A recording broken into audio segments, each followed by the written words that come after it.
Wailina Meke Aloha. I'm Joshua Cooper, and welcome to Aloha Sustainability in Hawaii and Peace in our Pacific, the UN SDGs movement, and Moana Nui Akea. Today, I'm fortunate to be able to look at initiatives for inclusive communities and cities, SDG 11, safe, sustainable settlements, and housing in Hawaii.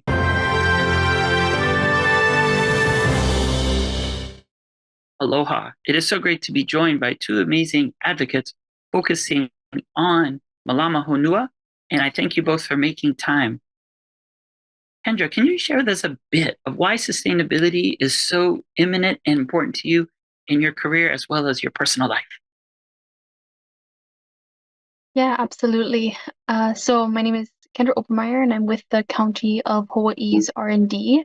I work on our climate change initiatives in the county, and I think for me, it's always been important. Like my relationship with the environment around me, I've always really cherished that. And then when I was in college, I was actually studying abroad in India, and I got caught in a flood that was caused by climate change. So it was a once in 100-year flood, but it actually now occurs basically every year.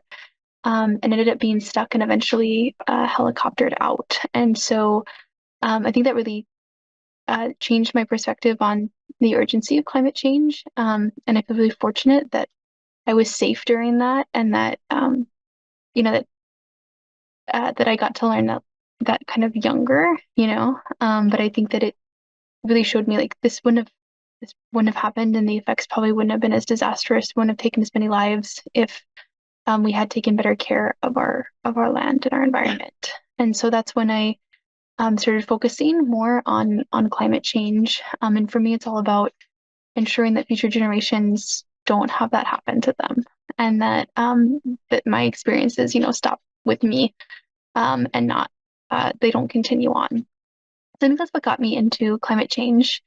And then I think, some of the larger conversations around like sustainability, what makes a community sustainable, what makes an ecosystem sustainable, all that is more based on how I was raised and like those values that I was given, to care for the people around me, and to think outside of myself when I'm making a decision about how to live and how to be in my place. Mahalo. Really great examples of collective kuleana, and I appreciate you sharing that. Matt, can you share why it was important to you and what inspires you to focus on sustainability?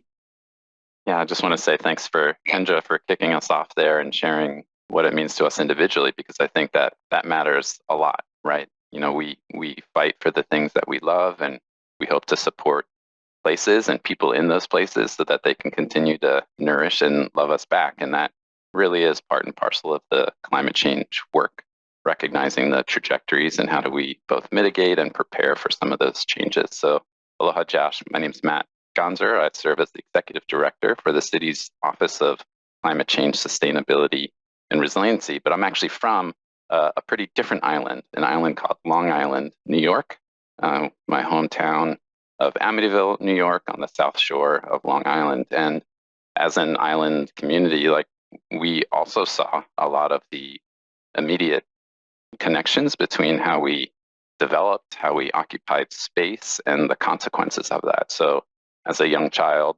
both my parents were educators, my father from a science background. Just the kinds of things that were topical included measured and direct linkage of increased rates of breast cancer due to pesticide use and other chemical uses, because Long Island, New York also is 100% dependent on groundwater.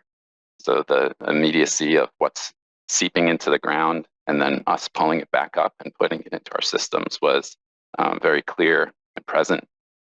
And then I recall even just growing up as a kid, you used to be able to just put your foot in the muck in our bay, and you could start to scoop out clams. And just from a young kid to early mid-teens to when I was ultimately like a bay lifeguard, that changed the availability of some of these resources again because of runoff and pollution.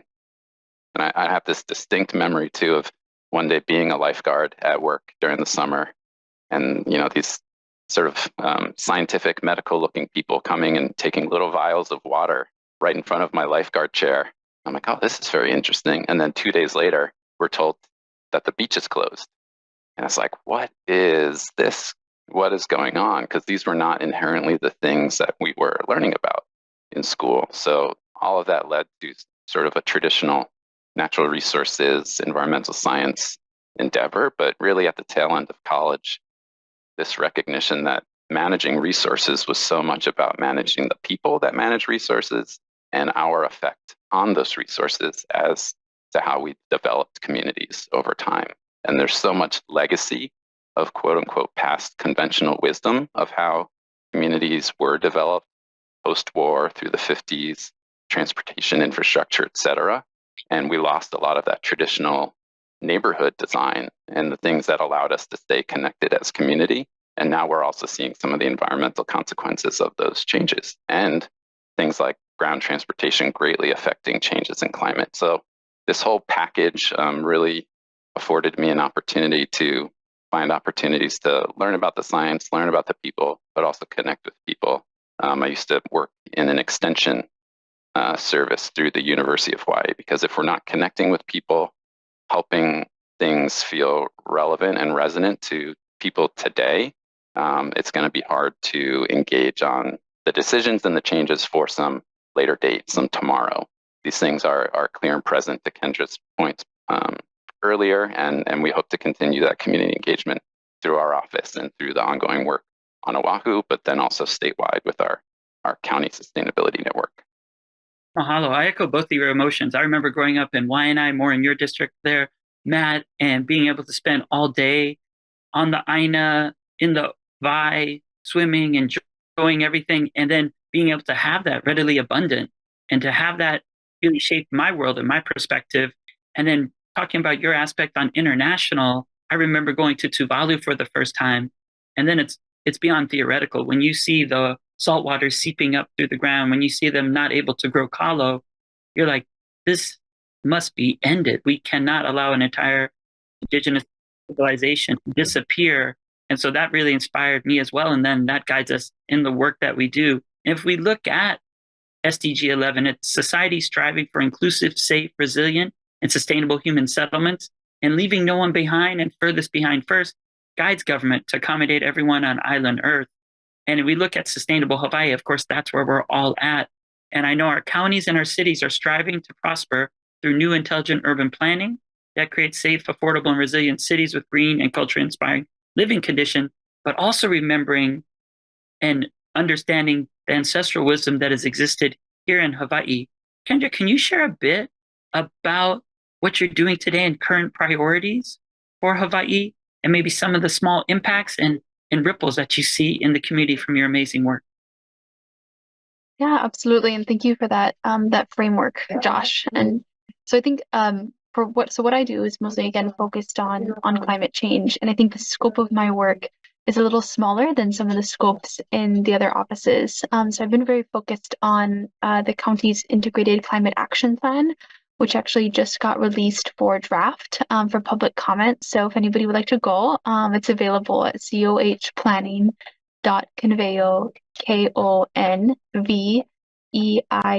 konveio.com. And that plan really focuses on what we as a county government can do. And so I think like there are some larger conversations about like it occurring in our government about like how do we put like Native Hawaiian values, traditional knowledge, how do we put the communities that have been historically marginalized or communities that are currently marginalized or experiencing, the stresses of income, especially like places like that or places like here that are so expensive. So I think we're having some of those larger conversations at the county in terms of how we're engaging the community.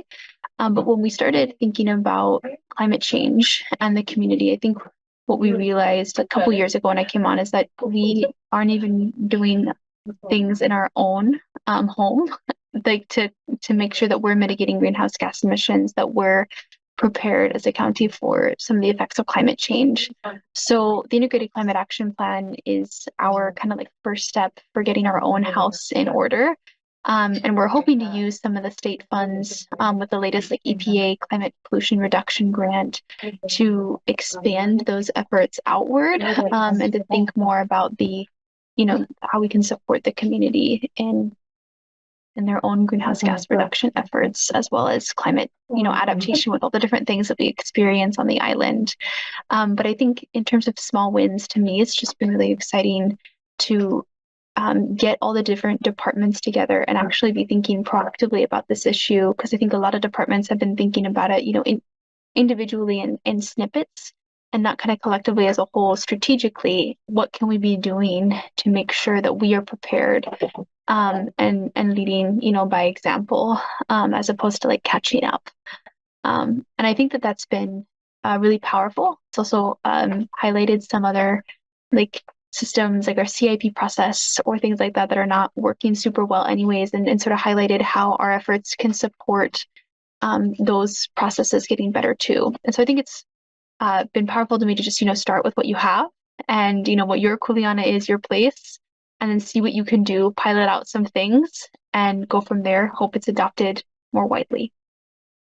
Mahalo. Thank you so much, Kendra. And looking at Matt, we know your office really is, in a way, that seed has been planted and we can start to see how it's growing. Can you share a bit with us about some of the impacts and the amazing projects that are impacting the people on our planet?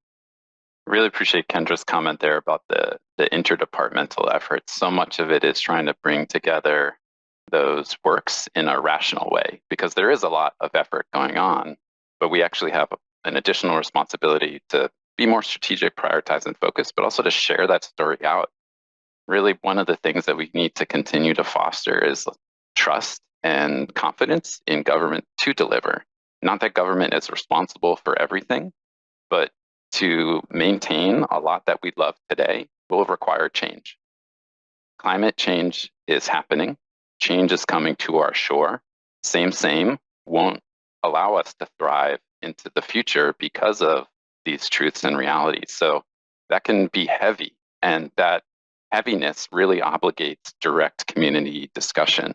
So we're very fortunate that through the wisdom and courage of the voters here on Oahu, in 2016, they stood up and said yes to creating an Office of Climate Change, Sustainability, and Resiliency. And again, that doesn't mean that the work wasn't happening across departments, across community, in coordination with the state, but it really was a recognized moment to bring more concerted effort to these needs.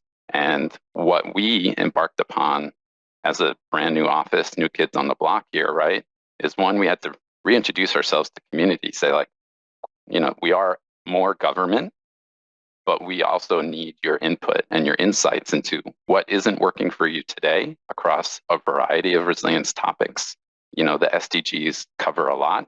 And even though we weren't always talking in those terms, coming to some pretty similar conclusions in terms of strategies and actions and the things that need to be addressed. So we were very fortunate to do 2 rounds of island-wide engagement at all the 33 neighborhood boards, workshops, polling, focused working groups that resulted in a first policy guiding document for the city, which was called the Ola Oahu Resilience Strategy. And Ola was gifted to us. Certainly we understand it to mean health more broadly, but it has deeper layers of connotation around thriving as well, right? We need to not just survive and be sustainable. We need to show that by taking proactive measures, by potentially changing how we do certain things, this is a proposition for a more prosperous community, for environmental and cultural restoration. Because if we're able to double down on a lot of the community strength, not only are we more engaged with each other, building that connection to engage in these heavy discussions, but we're also advancing the things that people want around restoration and justice and the like. So from the resilience strategy, community really came together to define what was and continues to be a work plan for our office now, bridging multiple administrations. We're also fortunate, similar to Kendra, that we brought additional focused efforts on climate action planning in particular. And it can get kind of jargony, but we talk about 2 sides of the climate security coin. Action being reducing emissions, right? Turning off the valve on the thing that is causing climate change. But we also know if we turn that valve off today, the environment and climate will continue to change. So we also need to think through around climate adaptation or climate preparedness. What does a climate-ready Oahu look like, knowing that it will get hotter, knowing that sea level rise will continue to happen, knowing that rainfall patterns will become more variable and perhaps more extreme, or droughts will become more prolonged. All of these things are important that we are clear-eyed, open, and honest and share with community that we want to partner and work with them to help set this vision. And I'll maybe just wrap it there, because without a vision about a positive future, it can just be very daunting. And climate change is not a thing unto itself. We have to help people understand and break it down, because these are known issues, and we can approach them with rational solutions. We just really need to accelerate that effort and queue all the actions up and commit to it. And without helping to set that vision, helping to identify strategies, specific actions, even if we don't immediately have the resources to enact those, if we're not airing them and giving them space, right, and manifesting what needs to be done, we have a heftier lift ahead of us. So again, a lot of our strategy has been direct community engagement, alignment, being open and honest where the city has the best role, where maybe we need more support from the federal government or engagement with the state, but then also empowering people, helping them see that there's ways and opportunities for them to take action within their household or right outside their doorstep. Mahalo, thank you both. And the same here on Maui. When the new office was created of innovation and sustainability, it was building on what already existed, but also making sure that sustainability is at the core of all public policy. It's not something that's considered after. And so it's a real integrated approach. And I love as well how Kendra was sharing about the specs and the silos, really, because too often, as Matt shared about building trust, you really have to connect with community and be rooted in community to then be able to even have anything that makes a difference. So we're trying to shatter silos as well and bringing everything together. And I can definitely commiserate as you're talking about bringing divisions together, because the divisions are doing things, but it was always thinking of one small step. And Matt's holistic perspective is sort of what we're building here as well, to make sure that we understand how we can all contribute. And I love the two ways you break it down of the action today, but then also understanding.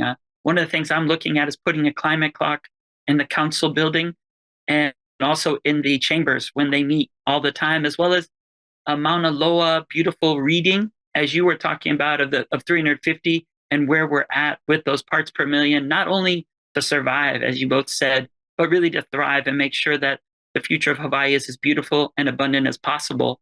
You both really illustrate the sustainable staff perspective of enhancing inclusive and sustainable urbanization and capacity for participatory, integrated, and sustainable human settlement with planning and management across Hawaii.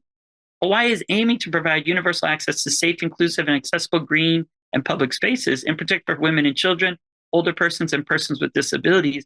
But I really love how you both share about striving to support a positive economic, social, and environmental links between all of the urban and rural areas and seeing it as one space. We know our urban pollution populations are really lungs that must be protected, and our constituents must have access to clean public transportation, and our people must also be able to ensure that municipal solid waste doesn't mount and occupy more lands. So it's exciting to see what we've all been doing. Can you share with us a bit, Kendra, some of those branches you see emerging, some of the visions you see for the potential in the future of Hawaii Island? Yeah, so I think that some of this is beyond maybe the scope of what I focus on. So I focus, like I said, on climate change, but I get in that process to work really closely with the planning department and also with other research and development specialists who do more direct community outreach and engagement. And I think there are some really good examples of some powerful processes and new ways of thinking about how we manage land and manage our resources that are coming out of our island. And I want to start by framing this conversation that in Hawaii Island, we have a lot of rural communities and we really value our rural spaces. And so as much as our urban communities have economic engines, as much as that's where like our more population dense areas are. We also really value the ability to live in a rural community and thrive in that rural space. And I think that makes us a little bit different sometimes than some of the other islands, and in terms of how we plan. But a couple examples that come to mind are one, how we're currently approaching our public transportation. So our Mass Transit Administration has gone through some changes recently and is focusing on expanding their bus routes, and then also like expanding their last, they call like 1 mile. So basically like, there's where the bus route is, there's where the bus route goes, there's where the bus stop is. But what about how you actually get to that bus stop? Or once you get off, at your destination, your extra mile or so, to get to your final destination. And so they've really been focusing on doing community engagement and, talking with even like hotel owners, et cetera, on like where their employees live and where that like last mile transit needs to occur. And they're focusing right now on making that more accessible through free services, through Heleon, the bus organization, so that people don't necessarily like have to pay for that, because by the time you pay for the cost of the additional last mile, it may outweigh the benefits of using the public transit in the first place. So I think that's one area we're really trying to think about that, especially again, because we do have these rural communities. And so it doesn't necessarily make sense for us to just, have everybody, we can't just put in a few more bus stops and take care of things. We have to really think about how different that last mile looks for different people and different folks. And making sure that people can hop on the bus and go where they need to go and not have to go to a lot of other places first. And then I think one other example of something that's been really cool is, so during the 2018 Kilauea eruption, one of our beach parks, access to that beach park was cut off, and the eruption also changed some of the landscaping. That's Pohoiki Beach Park. And as part of the sort of reconstruction of the beach park, reconstruction of the infrastructure, and sort of reshaping that with the surrounding places having changed so much, the county Parks and Recreation and Research and Development Office actually engaged in like a setting of new rules for the place with by engaging the lineal descendants of the place. And so part of how the Parks and Recreation is handling future management of that land is based on what was co-developed with the community, with an emphasis on lineal descendants and their knowledge. And I think that that's a really powerful example of like reframing how we as county think about what rules govern, our management of land, or management of waste, management of water and land, and thinking about how to engage community in a different way that values that traditional wisdom and knowledge that's not always valued in government plans or government grants. Mahalo. Thank you so much, Matt. Can you share with us a bit about the vision for the future as well? I'll stay focused just in the same vein around this notion of access and mobility and how we connect with each other, connect with place, and connect with commerce or jobs, right? I learned recently actually that Hawaii County, if not number one, has one of the highest carpool commute rates in the whole of the country for county levels. And that's both out of necessity and need, right? Big geographies to cover. And you might not be aware, obviously we benefit from an extensive bike share system here on Oahu, but one of the first full-scale systems was actually in downtown Kona, right? And this is about choice, and this is about affording people affordable options to get around. Certainly in an urban center like Honolulu, rethinking how we allocate public space to benefit Keiki to Kupuna. If it's safe for an 8-year-old and it's safe for an 80-year-old, it's safe for everyone else in between. And these things are important because they afford people economic freedom. They afford people choices, and it's not about sacrifice or taking away. It's actually providing more opportunity for more users to move about community in a different way. So that's one of the big efforts that we have here going on, partly also because ground transportation is our largest source of greenhouse gas emissions on Oahu. We're doing great work through greening the grid, ensuring efficiency in new and existing buildings through both measures and transparency, and then resetting the default on how things get built. But ground transportation, not only does it kill people in our current system, it is also a huge economic burden. So the more that we can provide choice, the more that we can provide access and mobility, that starts to then have second order co-benefits. And that's something that's really important for us here on Oahu. Mahalo, and it reminds me definitely of all the bus riding I would do on the 51 and 93 Express to be able to get into UH and come also into work. We really can reimagine that in so many ways and see what's possible. What I also appreciate what you're sharing about is that from 8 to 80, that's really what we can do and how we can look at. And it's also great as the voluntary local review is coming up. What we're looking at is what are the promising practices that we're already doing that we can learn from each other in each one of our islands? And then how can, as Matt mentioned earlier, sort of scale those up to be able to reduce greenhouse gases even faster and more rapidly. So I really want to thank everyone for joining us. It is great to see how Hawaii public officials are enhancing inclusive and sustainable urbanization and rural life and the capacity for a real fresh, participatory, integrated, and sustainable human settlement planning and management in all of our ohana, as well as each of our ahupua'a. Hawaii continues to strengthen efforts to protect and safeguard our cultural and natural heritage, and we can see through all of our examples how that's moving forward. Any final words, Kendra, before we conclude? And we thank you so much for all the work that you're doing. Mahalo for having me today, and mahalo Matt and Josh for sharing your insights and what you guys are doing as well. It's been really helpful to learn. Mahalo. And Matt, any final moments?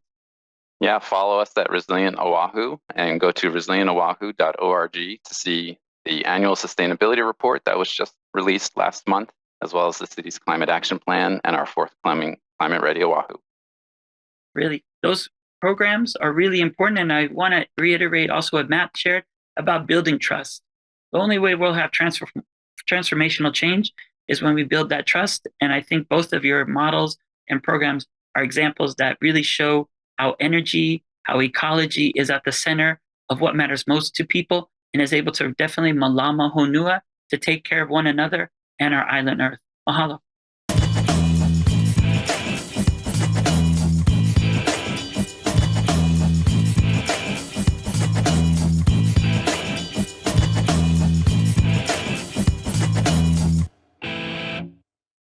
Thank you so much for watching Think Tech Hawaii.